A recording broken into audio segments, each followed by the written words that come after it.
Hi, my name is Kayla and welcome to my channel. Today I'm going to be comparing the book Dune to the movie. Let's go!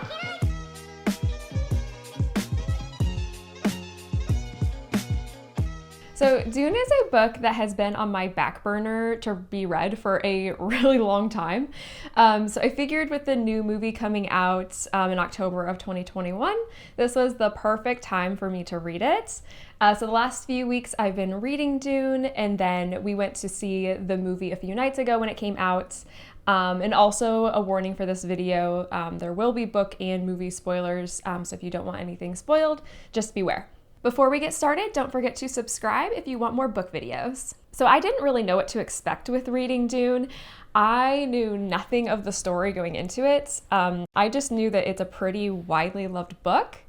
I honestly did not expect to be just thrust into this middle of this like very complex world with absolutely no hand-holding when it came to explanations for this world building. And I was really glad that I was reading a physical copy of it because in the back, and I have it marked, there's a dictionary, and I found myself like referencing it and flipping between the two a lot to look up meanings of these words and phrases just to kind of keep myself understanding what was happening in the story. And then also, since there are so many different like phrases and words that are unique to the book, I do apologize if I get any of the pronunciations wrong, if I butcher any of the words. I had a really hard time because I was reading the book and I was pronouncing them in my head one way, and then I went to see the movie and they were pronouncing the words a different way. So they're kind of all over the place, so it's kind of difficult for me. So if I mess up any pronunciations, I'm very sorry. So the book Dune is split into 3 books. So book 1 is Dune, book 2 is Maudib, and book 3 is The Prophet. And overall, the book Dune is about Paul, whose father is Leto, who is the Duke, and his mother is Jessica, who is trained in like the Bene Gesserit way, which is a ancient mental and physical training for women. And as the Bene Gesserit, Jessica was supposed to bear a daughter who could also go into this way of training. Instead, though, she defied the Reverend Mother and she bore a son, Paul, to give the Duke an heir. And she thought that she could produce kind of like the next Messiah and someone who could kind of bridge the gap between like space and time. And would have like visions and things like that. So Jessica trained Paul in the Bene Gesserit way, and then he also was trained in the way of the Duke's Guard. So the Duke's family are ordered to go to the planet of Akris by the Emperor for Duke Leto to oversee this planet and also oversee its spice production in the desert. And the spice is the most valuable resource in the universe. So a good way to think of the spice is you can kind of liken it to oil. And there are all of these conflicts regarding the spice with mining it and everything, and also among the conflicts of this planet that they're being sent to. There's all of this violence between the Fremen, who are the natives, and the invading Harkonnens. So thinking back over the book, now once I finished it, I do think that the storytelling and the world building in the book were very in depth, and the author, I think, did a fantastic job of moving the story along. And he had very specific reasons for everything that we learned in the book that would connect everything back. I can't imagine what would go into having to create a brand new world like this. It's crazy. Granted, while I was reading it, I felt like there were many times when I thought the story was very difficult to understand and to follow. It took me a really long time to get into the rhythm of the book. So the story is primarily told with alternating chapters between what was happening with Paul and his family to what was happening politically and like scheming wise with the Baron character. And in between each chapter, we would have a passage from the Emperor's daughter. And every passage was very foreboding in what was going to be happening in the story. My absolute least favorite chapters in this book were the ones where we would be with the Baron discussing the political happenings and the plotting. I would just be somewhat lost during these sections, but then also I wasn't super invested in the plotting. I really, really hated the Baron. He was disgusting and he was a bad guy, and I just really, really hated those passages. So the book was from a third person point of view. So we got some passages where we were with Paul and some with Jessica and the Duke and the Baron and et cetera, et cetera. So as the reader, we knew every direction of the story. We knew that there were political happenings that were going on. We knew that there was going to be deceit and some sort of like traitorous act against the Duke from the very beginning of the story. So we knew what was going to go down, but we didn't exactly know when. I also particularly liked how the author would write some of the characters' thoughts in italics. So we got to see what all of these characters were thinking about what was happening. And that way you got to feel kind of a connection with every character. So sometimes I would be confused with what was happening in the book. But to be honest, I think sometimes I would find my attention drifting in the middle of reading. You know, I would just be reading and then I'd be like, oh wait, I'm reading, and then I would have to like go back and reread passages that I just wasn't paying attention to, and sometimes something else would happen in the story and I have to flip back a couple of sections and be like, wait, what happened? So partially I think that was my fault with not giving maybe the book my full attention sometimes, just kind of like drifting, but I think that's also because I was drifting because it was hard to grasp. So I was curious to see if somebody were to see the movie who hadn't read the book or who didn't know the plot of the book, if the movie would do a good enough job of explaining things or explaining the Dune universe, or if you would need some sort of background going into the movie to understand what was going to be happening in the movie. So I went and saw the movie with my husband, and he knew nothing about Dune prior to us going into the movie. I didn't tell him anything, so he just went into it completely not knowing anything. And I was curious to see if he was going to be lost at all.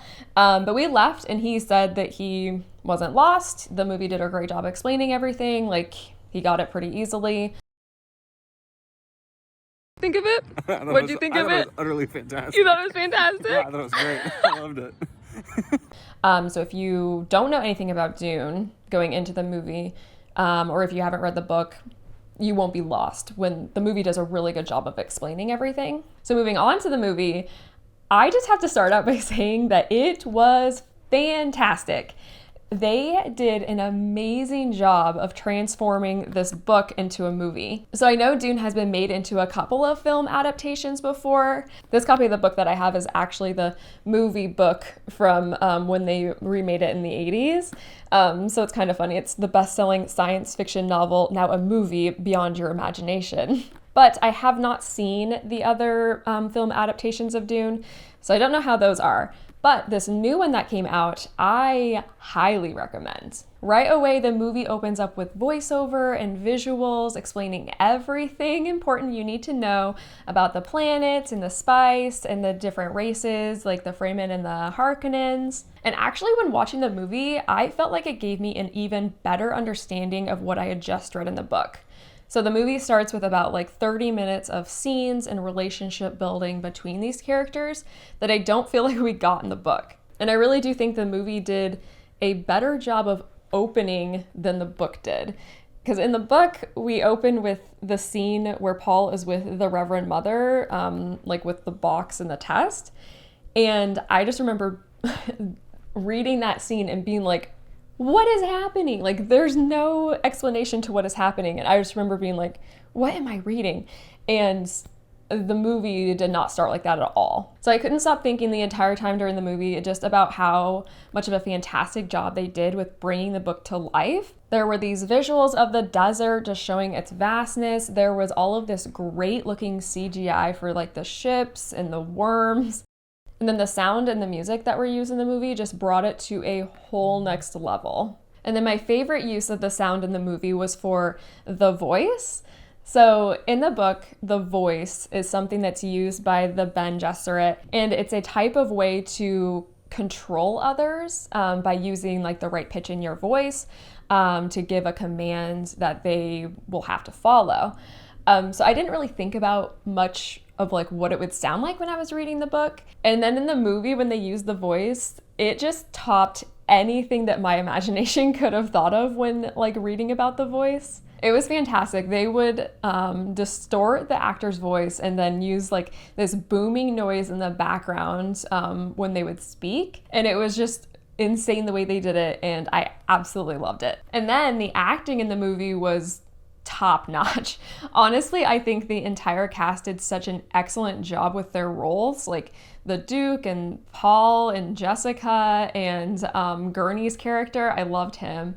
And then Duncan, Idaho, like it was all just so wonderful.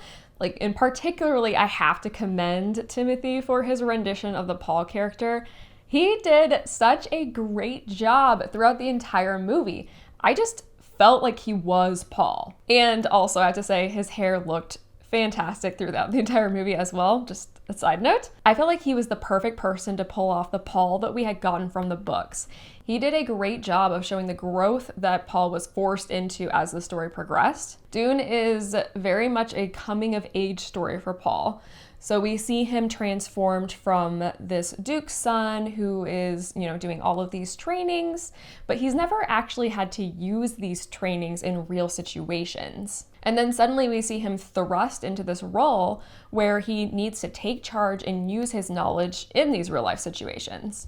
I think Timothy did a great job of showing this boy who is kind of happy-go-lucky, and we can especially see this with how he greets and interacts with the characters in the Duke's guards. Like, he's all smiles and hugs when he sees them and when he's talking to them and greeting them. And we can see he's looking forward to the future in the beginning, and then he did a really great job of showing this shift in the character, where suddenly he needs to step up and lead and take charge for his and his mother's safety. The movie also did a great job of showing the differences in Paul's relationships with his father and his mother. Particularly, we have a scene where him and his father are talking. What if I'm not dad? You'll still be the only thing I ever needed you to be, my son. And we see just the loving and supportive relationship that they have. And I also love their father and son relationship in the book as well, where you see that he loves his son and he's looking forward to all of these great things that he feels like Paul will accomplish. And then him and his mother's relationship is a bit more strained. He's very protective of her, but the relationship is different than him and his father's. You can just kind of feel the differences. And I think it's because of her being a bit harder on him, because she has these very high expectations. And we start to see this relationship become a bit more strained in the book. And the movie also did a great job of showing why. We have these scenes where we see her kind of lecture him regarding the voice, and she's very hard on him with the trainings, I think because she wants him to just be better. Personally, this is an instance when I thought the movie was way better than the book. I have to really appreciate when a movie does such a fantastic job with an adaptation of a book. I really commend the movie on so many things, like the script and the acting and the visuals and the music score. I feel like all of these things contributed to making this movie such a success. It really does feel like the book was just made to be produced into a movie, and the film, I think, did a great justice to the book. If you're interested in the story of Dune but don't want to take time to read the book, I would 100% recommend the movie. I do feel like very little was different in the movie compared to the book. Obviously, because of the length and the context of things are going to be left out of the movie that were in the book. But after reading the book and then almost immediately going to see the movie, there weren't any like huge plot points or things left out where I was like, oh, why would they change that? Or I can't believe they would leave that out. I didn't have any moments like that. And I even feel like the movie added in things to help you understand the story of Dune that the book could have done better in. So the ending of the movie was abrupt, and it pretty much left everything in the story unresolved. So the film starts partway through book 2 of Dune, so pretty much halfway through the book. So the next movie is 100% needed to resolve the story. And I'm actually really looking forward to there being a Dune Part 2, the movie, because I really feel like I need the movie to better explain to me what happened in the second half of the book. So I did think that the movie was fantastic, and I think it's definitely worth the watch. If you haven't seen it, I think you should. It is definitely worth the time. So thanks for watching today's video. Let me know what you thought of Dune, the book or the movie, in the comments below, and we will see you next time. Bye!